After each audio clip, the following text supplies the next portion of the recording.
Ahojte priatelia. A teraz vám ukazujem niečo, čo sa mi moc páči. Tento mrak,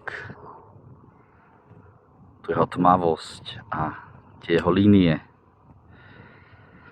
Som pri Golianove, akurát idem od kríža, od dubu.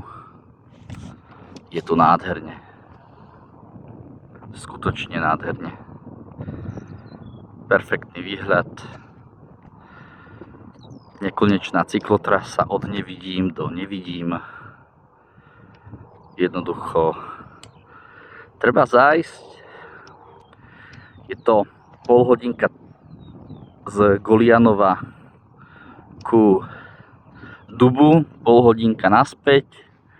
Keď chcete krokovať, tak asi 3600 krokov cca. Takže len smelo do toho.